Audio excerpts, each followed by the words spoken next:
It's Fab Tuesday, the day of free assets, and again we have two environments and one creature asset. You know the deal by now. I do have to say, I did already own this military training asset, and I worked out that it was because I'd brought a humble bundle this month. So this person has double dipped a little bit, which is a little bit interesting. This wood monster is pretty cool, and then we've got the modular dungeon collection, which I really like as well. So we'll take a look at the wood monster. The wood monster is based on the UE skeleton, and it has two skeletal meshes, a lit up one and a non-lit up one, and that's as easy as just grabbing your third person character, changing the skeleton, and running around in the world with it. We have our wood monster just here. You can see him running around with my third person skeleton. The funny thing about this is that my third person skeleton has guns, so here's a wood monster with some guns, which is rather loud. I'm very sorry about that. Here we are in the dungeon environment, which is a really nice put together dungeon environment, very Dark Soulsy, good vibes, nice sort of leather attachments and chests and all sorts all together. This is a well put together. I can see this being a lot of use for all you Dark Souls fans out there.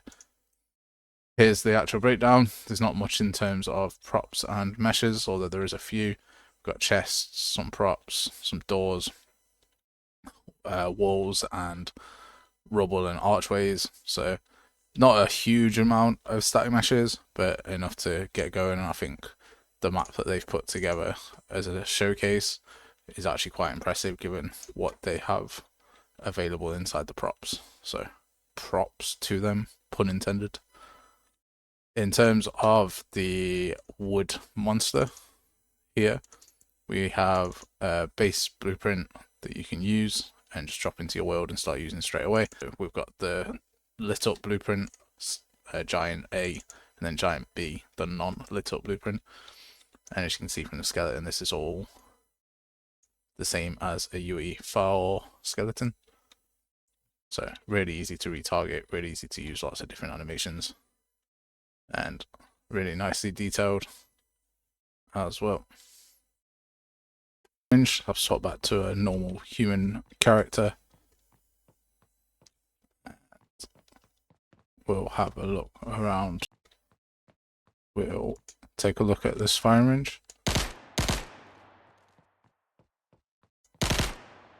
I'm in a firing range. I've never been to a firing range. I can't tell you how accurate this is, but I mean, it seems like a firing range.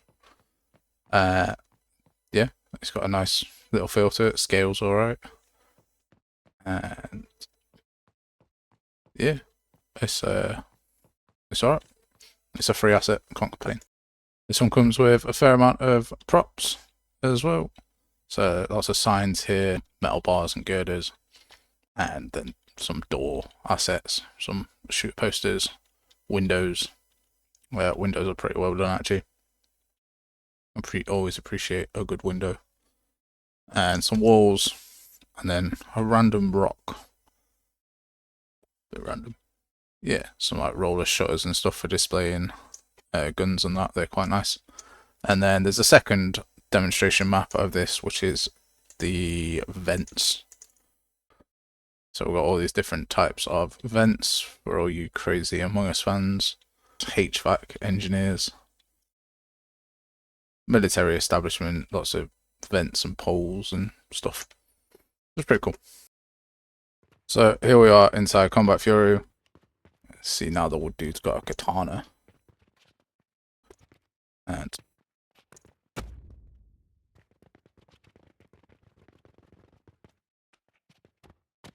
this dude gets me every single time. So yeah, this is what it looks like as an actual playable character.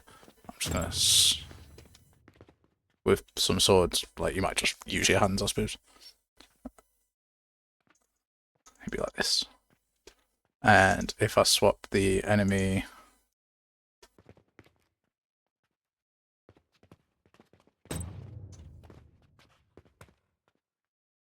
I'm too much of a strong wizard.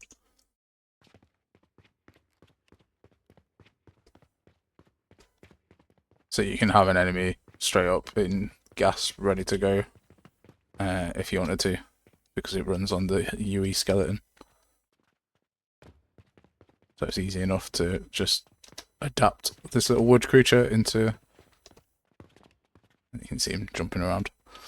It's pretty funny. It's not the main selling point of it, but it's a really nice asset and it's easy to use.